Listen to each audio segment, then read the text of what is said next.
All right, so we're diving into Living in the Light today by Shakti Gawain. A classic. It is, yeah, it really is considered like a foundational book in a lot of self-help circles. Yeah? And we've got a lot of different sources to pull from, excerpts, reviews, different summaries, Mm. so we can get a good sense of what this book is all about Yeah. and what makes it so impactful. And the book really starts with Gawain's own story, her personal journey. Yeah, her background is fascinating. Yeah, it is. It is I interesting. mean, how she goes from like this almost like existential crisis as a teenager Mm-hmm. to really embracing intuition and trust in the universe. Yeah, at 14, she Yeah. had this like kind of crisis of meaning. Right. And it's interesting because she grew up in a family that wasn't particularly spiritual or religious. Yeah. So she didn't have like a framework for that. Right, right. And then her travels, like her 2 years of traveling the world, seemed to be a real turning point. Yeah, that seems to be where things really shifted for her. Like she talks about just making decisions based on gut feeling Mm-hmm. and experiencing what she calls synergy. Mm-hmm. Things just kind of falling into place when she followed that inner voice. Yeah. But what did she actually like learn from that? What were those takeaways? Yeah, what were those core insights that she gained from those experiences? Right. Because it wasn't just about seeing new places, right? Right. Not at all. It was about something deeper than that. It was about learning to trust that intuition, Right. even when it led to unconventional choices. Yeah. Like the story about staying with a family in Afghanistan. Right, even when it felt a little scary or outside her comfort zone. Exactly. Yeah. She pushed through that and ended up having this profoundly like enriching experience Yeah. that really deepened her understanding of herself and other cultures. Yeah, so it's not just about following every whim. It's about Yeah. cultivating that discernment, Mhm. right? That ability to kind of feel into Right. what's truly aligned. Even if it's uncomfortable, even if it's challenging our comfort zones. Mm-hmm. Yeah, yeah.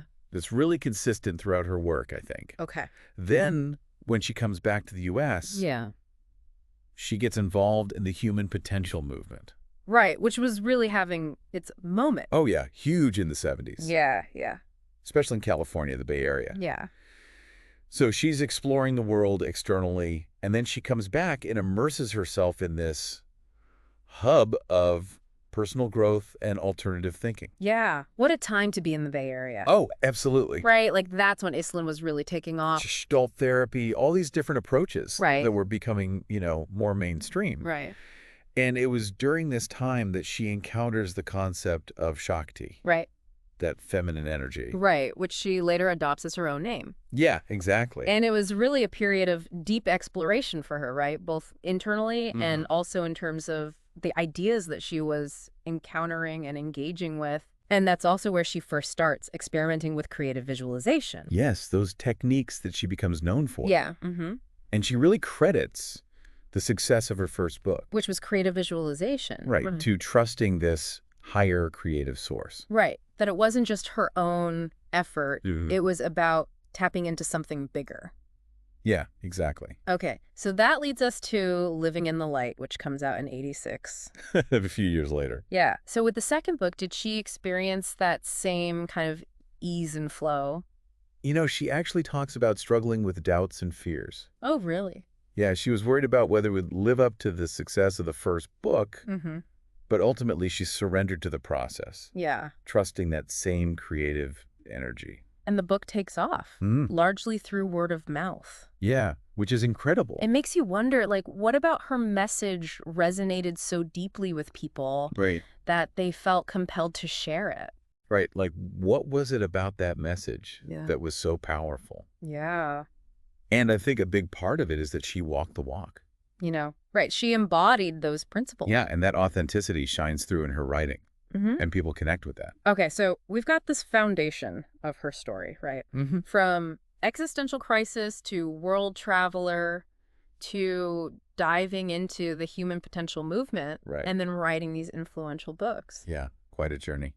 Before we get into the nitty-gritty, I'm curious about something. Okay. She revised Living in the Light years later. Mm-hmm. Did her views evolve or change at all over time? That's a great question. Yeah. And she does acknowledge in the revised edition that she has kind of a more humbled perspective. Okay. Life is, it's It's a little more complex sometimes Yeah. than youthful enthusiasm might suggest. Right. You know, What do you think contributed to that shift in perspective? well, relationships were a big part of it. She's honest about the challenges of putting those spiritual ideals into practice, Right. especially in love and intimacy. Yeah. She even explored non-monogamous relationships. Which at the time was pretty unconventional. It was. Yeah. But again, it speaks to her commitment to following her own truth, her Yeah. inner guidance, Yeah. even when it led her down paths that weren't widely accepted. Right. Right.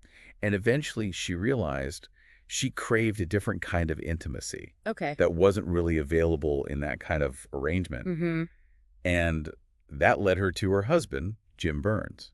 Who she met Get this. because he attended one of her workshops. Yeah, after reading Living in the Light. Talk about full circle. Amazing, right? Yeah. It's like the book itself drew them together. Yeah. And this relationship became a powerful mirror for her growth, as all relationships do. Right. And that brings us to one of the core concepts in the book, the idea of the world as a mirror. Right, reflecting our internal state. Yeah. If we want to change our reality, we have to first change ourselves. Yeah. It's a potent idea. It is. It is. But it's not about blaming ourselves for everything. Right. It's about seeing those external events as feedback, Yeah. as clues about what we might need to shift within. Okay, so how do we actually apply that? How can someone listening start to see those reflections in their own life? That's the big question. Yeah. It's a great question. Yeah. And one way is to pay attention to those recurring patterns. Like what kind of pattern? Are you constantly attracting the same type of partner? Mm-hmm. Or do you keep encountering similar challenges at work? Yeah. These could be signs that there's an internal pattern at play. Mm-hmm. Like those patterns are trying to get our attention. Exactly. Yeah. To show us something about ourselves. Okay, so awareness is the first step, Mm-hmm. but then how do we actually change those patterns? Well, that's where another core concept comes in. Trusting our intuition. Mm-hmm. Gawain is a huge advocate for listening to that inner voice, even when it seems illogical or risky. But how do we know if it's really intuition Right. or just our, fears talking or our desires? That's the million-dollar question, right? Yeah. And a lot of people struggle with that. Mm-hmm. Gawain actually uses this helpful analogy of the channel. Okay, I'm intrigued. Tell me about this channel. So she describes it as a pipe. Okay. And we are the pipe. Yep. And the universe is this infinite source of energy that's constantly flowing. Mm-hmm. And we are all channels for that energy. Okay. But sometimes our pipes get clogged. Clogged with what? All sorts of things. Okay. Fears, limiting beliefs, negative thoughts, all of those things can create blockages in the channel. Okay. And the more clogged the channel is, Yeah. the less of that universal energy can flow through us. Okay, so the idea is to clear out those blockages. Exactly. So we can be more receptive. To that energy. Yeah. That's where inner work comes in. Mm-hmm. We have to become aware of those blockages. Yeah. And then consciously choose to release them. Yeah. That's the work. Okay, and how does intuition fit into all of this? Intuition is that voice Mm-hmm. that guides us toward our highest good. Yeah. It's that feeling of knowing, Mm-hmm. even if we can't logically explain it. So you're saying that if we clear those blockages, we can more easily hear and trust our intuition. That's a big part of it. Okay. The more we clear out those fears and limiting beliefs, Mm-hmm. the more access we have to that clear flow of intuition. Okay, I see. All right, so we've laid some groundwork here. We have. We've talked about Gawain's journey, Mm-hmm. the idea of the world as a mirror, Right? the importance of intuition, Yeah. this concept of the channel. It's all connected. Where do we go from here? Well, now we can delve into how these ideas are actually applied, right? How can we use them to transform our lives? Mm-hmm. And we can also see what other readers have taken away from Living in the Light. Ooh, I'm excited to hear what other readers have to say. Yeah, me too. All right, let's do it. Let's dive in. Okay, so we've covered a lot of ground with Shakti Gawain's story and her core concepts, but now I'm really curious to hear how other readers responded to Living in the Light. Yeah. You've included some Goodreads reviews, Right. which should give us some diverse perspectives. Absolutely. Yeah. And it's so fascinating to see how, one book can impact people in such different ways. Yeah. Some of these reviewers talk about it being like a catalyst for major life changes. Yeah, like Jean-Marie Angelo, I think it was. She Mhm. mentioned using the book for group meditations back in the 90s. Yeah. So it's interesting to see how this book has been used and interpreted over the years. And it's interesting how some books transcend trends. Right. And they continue to resonate across generations. Right. It speaks to the power of a message that really encourages personal growth and that connection to something bigger Yeah. than ourselves. And one reviewer, Raven Sky, she praised Gawain's humility. And it seems like that down-to-earth authenticity is something that a lot of readers appreciate. Yeah, it makes it feel more accessible. Right. Like she's not presenting herself as some kind of guru on a mountaintop. Right. She's a fellow traveler Yeah. on this path. But not every reader had a purely positive experience. Right. Not everyone's going to connect with every book. Yeah. And that's okay. Like Gretchen, for example, she expresses some skepticism about trusting intuition above all else. Yeah. And that's a valid point. Yeah. I mean, blindly following every impulse can lead to trouble. Right. Especially if, fear or wishful thinking is clouding our judgment. Yeah. But she does make an interesting point, suggesting that the message might be more impactful in person. Oh, interesting. Like there's something about that direct transmission. That energy exchange. Right. That can be really powerful. Yeah. Especially when you're dealing with these very personal topics. Yeah. And then we have Ben, who found some of the concepts, like the visualizations and affirmations, a bit too new agey for his taste. Right. He seems to prefer a more traditional, disciplined approach to meditation. Right. So it just highlights that different Yeah. approaches resonate with different people. Yeah. And there's no one-size-fits-all path to personal growth or spiritual exploration. Right. And what I find interesting is that these varying opinions actually reflect some of the key themes in the book itself. Oh, how so? Well, like, Gawain emphasizes the importance of personal responsibility, Right. of finding what works for you, Mm-hmm. not blindly following any one dogma or teacher. Exactly. It's about empowering the reader Yeah. to connect with their own inner wisdom Right. and create a path that's authentic to them. Yeah. It's not about becoming a Shakti Gawain clone. It's about, integrating her principles into your own unique way of being. Exactly.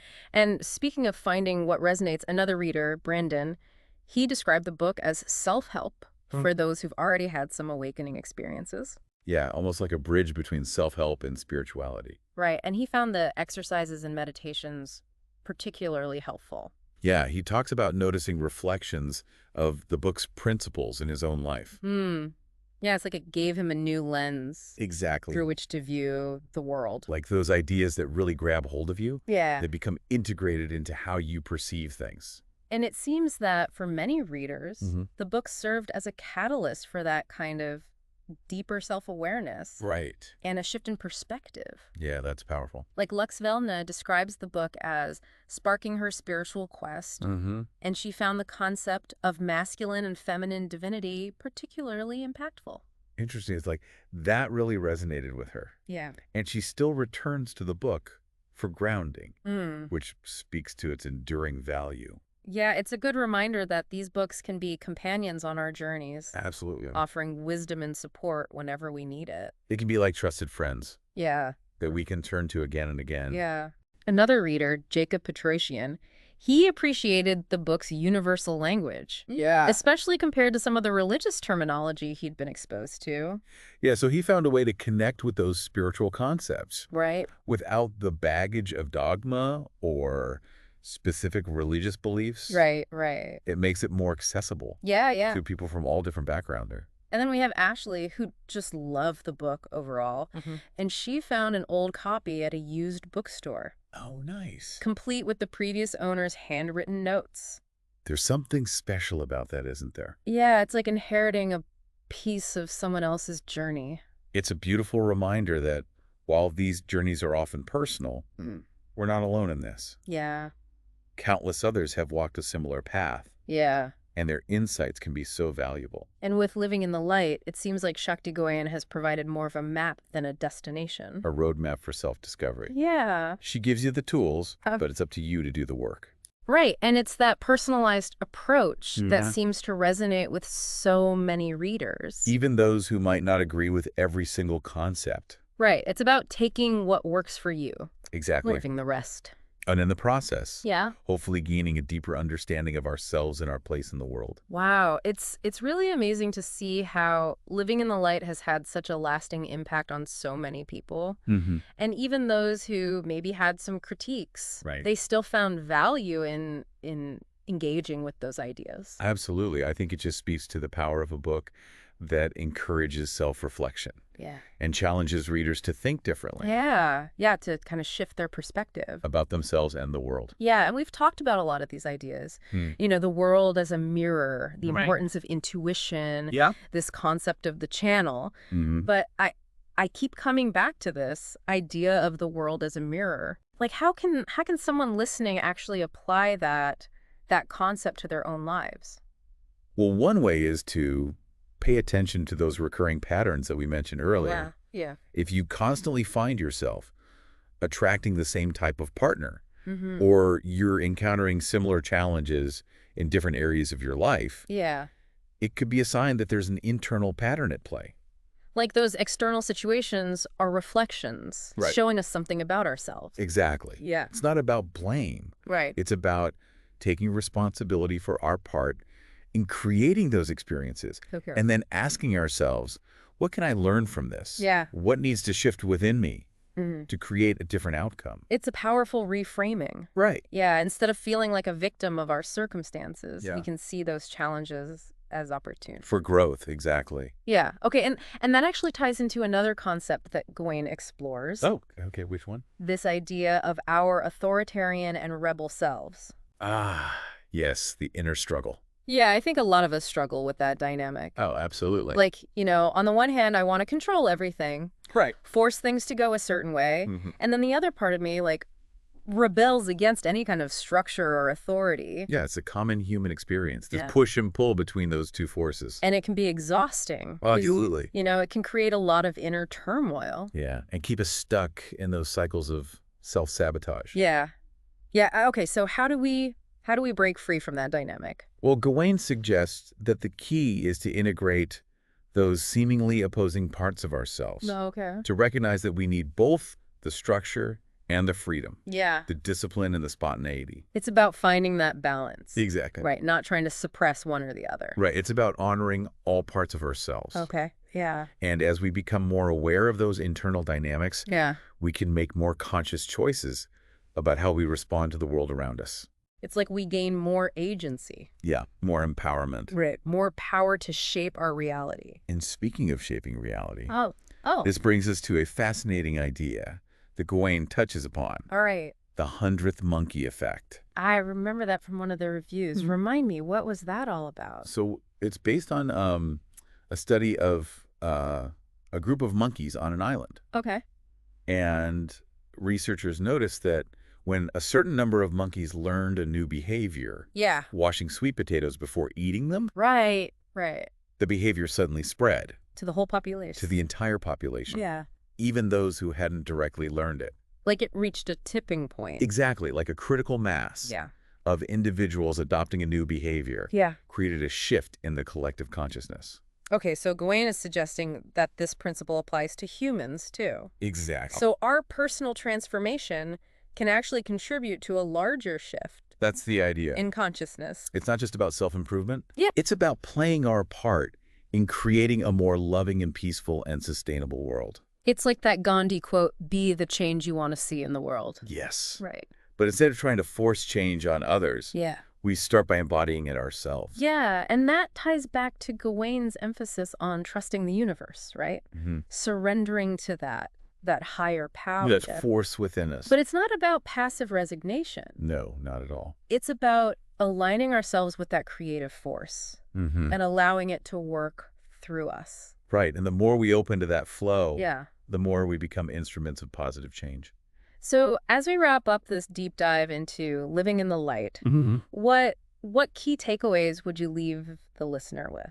I would encourage them to revisit the book with fresh eyes. Okay. See which principles resonate most deeply now, Yeah. and to remember that this is a journey, Mm-hmm. not a destination. Yeah. It's about taking what works, leaving what doesn't. Exactly. Trusting that inner compass. And above all, to remember that we are all powerful beings, Yeah. capable of creating a life filled with joy and purpose and abundance.